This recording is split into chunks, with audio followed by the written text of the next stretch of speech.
I'm so excited for today's video because finally I get to try the Estee Lauder Double Wear Foundation, which I recently picked up from Cult app, and I was eyeing this for the longest time but confused between what shades to pick up, so I was pushing myself back, but finally I gave it in, and here I am going to share my first impression and thought about this foundation on my dry skin type. For your reference, I'm NC42 in MAC, so let's see how this foundation wears on my dry and matured skin. Now before we begin with today's video, let me just give my introduction. Hi everyone, it's me Sanchari and welcome back to my channel Simply Sanchari. Hope you all are doing well, and now without any more further delay, let's just jump straight into this video.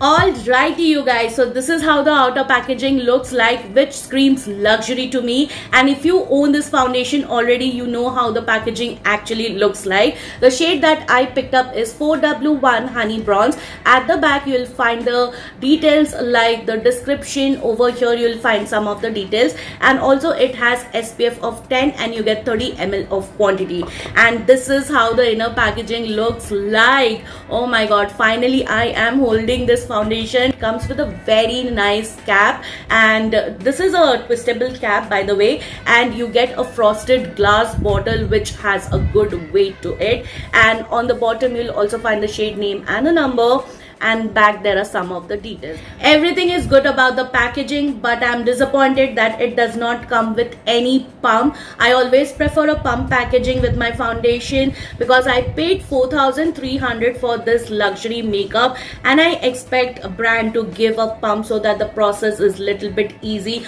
Also it's hygienic, but nothing could be done. It is what it is. Now I have already prepped my skin really very well, and I'm going to prime it using my NYX Plump Right Back Primer. Now because Estee Lauder is a silicone based foundation, so you definitely need a silicone based primer if I'm not wrong, but I just want to see how it actually works with other foundation. Now let me tell you, I have a sweaty face and it says that this foundation is completely waterproof. They have 50 shades to offer to, but when I saw it on Nykaa, they just have 22 shades, which I think is not really enough when it comes to Indian skin tone. So let me just prime my face using the NYX, and I just trust this primer. If you know, you know that I have been using this primer with almost all my foundations.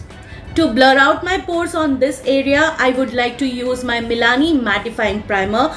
This again is a silicone based primer, but it's really very hydrating because it contains lily plus bamboo extracts, and I'm going to use a very tiny amount just to concentrate on this part of my face, and whatever would be left I will just apply it on my T-zone area. Now you already know, whenever I try out any new foundation, I always like to use a brush and a sponge to see how both the tools work and what kind of finish and coverage do we get. So I am going to use my Real Techniques RT200 brush for this side of my face and my Morphe sponge for the right side of my face. So let's see how this foundation actually works. Let me just take some on the back of my hand.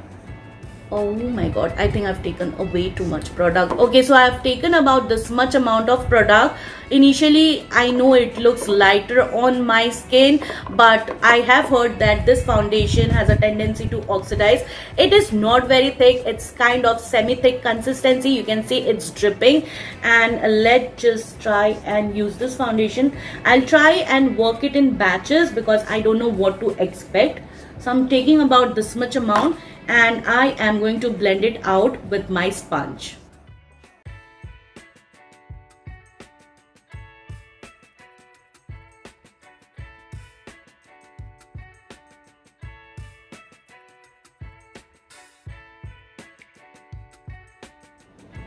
So this side with foundation, this side with no foundation, and if I match my neck, it's looking pretty okay as of now. So the sponge gave me a very natural finish. I think the sponge has soaked in a lot of product because I can still see my pimple mark on my nose and on my cheeks. and around my mouth area it's looking little bit ashy, but it still looks better than what I have expected, because I have heard a lot of mixed reviews. Some did like it, some did not like it. So yes, now on the left side I'm going to use the same amount and I will blend it out with my brush.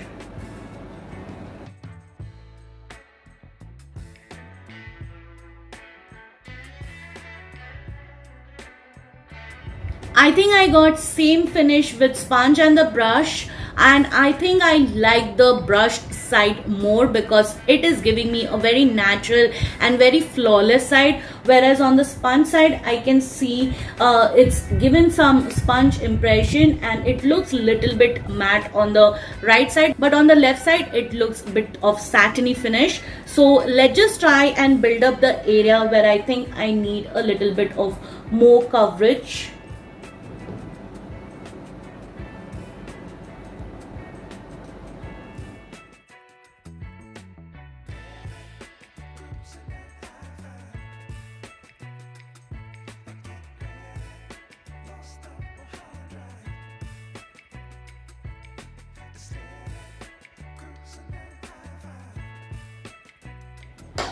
And I'm not bringing the foundation entirely down to my neck because I want to see how much it oxidizes by the time I complete my entire makeup. Let me just use my sponge to, you know, absorb whatever little bit of extra product is there on my face.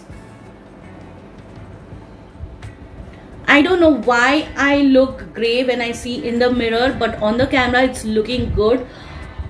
Let's just give this foundation a good time unless I complete my entire makeup, because the finish is really good. I thought it is a very matte flat kind of foundation, but no, it gives a very satiny matte kind of finish, and the coverage is light. You can totally build it up to medium coverage if you use a brush, and if you use a sponge you'll get the most natural coverage, which is okay if I want to use it just as a foundation and not as a full coverage masky like face. This much amount is left on the back of my hand, which I think I have wasted a lot of product. That is why I always prefer a pump packaging, because I don't know what to expect with a foundation when you try it for the first time. Now I already swatched the foundation on the back of my hand before starting this video so that we can see how much it oxidizes. So now I'll complete the rest of my face makeup and be right back to show you how my skin looks with this foundation and how rest of the product blends on top of this foundation. Alright you guys, I'm back after full face of makeup, and this is how my skin looks with Estee Lauder Double Wear Foundation. Let me tell you, the foundation feels absolutely lightweight because I have layered more products like my creams and my powders, but still it is not looking heavy at all. And I don't think you need to set this foundation if you are a dry skin type, because I have lightly set on my T-zone area, and if you are a oily skin probably you will have to set it out. And also I do not see any patches or anything. It did not tug and pull my cheeks whatsoever. Everything just layered so beautifully. Now I know why this foundation is so loved by everyone.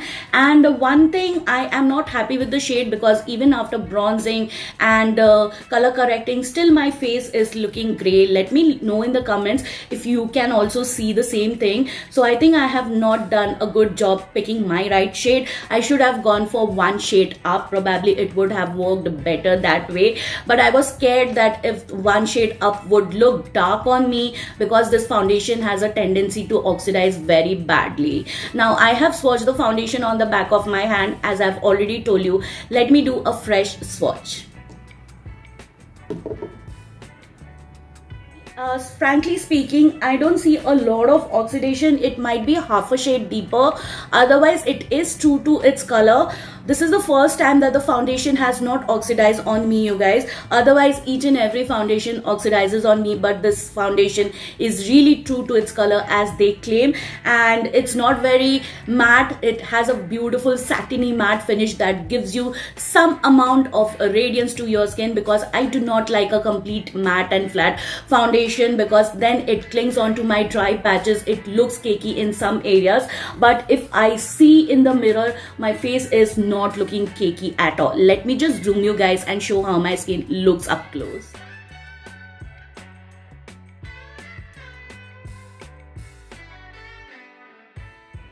Now let's just do a transfer proof test to see whether this foundation actually transfers or not.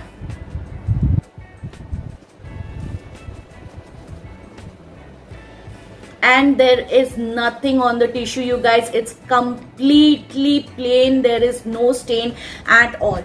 Now the real test will be if this foundation survives my sweaty face in this hot humid summer climate, because I sweat very badly and I cannot control the amount of sweat I release because this is my body type. So I really want this foundation to work on my sweaty skin and to stand up to my expectation, which I'm very much interested in. So I will try and insert a picture or a clip over here of my sweat proof test so that you guys can also see whether it is actually sweat proof or sweat resistant foundation, and if it actually survives this hot humid summer climate of India. Alright you guys, it's already 6 in the evening and I am about to remove my makeup. But before removing my makeup, I thought I will give you a glimpse of my skin, how actually it looks after 5 hours, because I feel I have given this foundation a good 4 to 5 hours time. And here is the wear test, and I also promise that I'm going to do a sweat test, whether it is actually a sweat proof or a sweat resistant foundation. Now you can clearly see that I'm sweating profusely. My neck is full of sweat, my face is full of sweat, but this foundation is doing a good job to hold everything in place. It's not melting down my foundation whatsoever. My sweat isn't turning cloudy, and I'm surprised because by now if I would have used any other foundation, it would have melted down completely. And I can say that the foundation is standing up to my expectation. It is true to its claim. So yes, I'm pretty happy and I would highly recommend this foundation for a sweaty face like me. Alright you guys, it's a wrap for today. Hope you found the content helpful and informative. If you did, please take a moment to like, share, subscribe to my channel. Don't forget to hit the bell button. You can also follow me on my social handles, whose link I have mentioned it in the description box. Please come and say hi, and I will see you soon with my next one. Till then, bye bye, take care.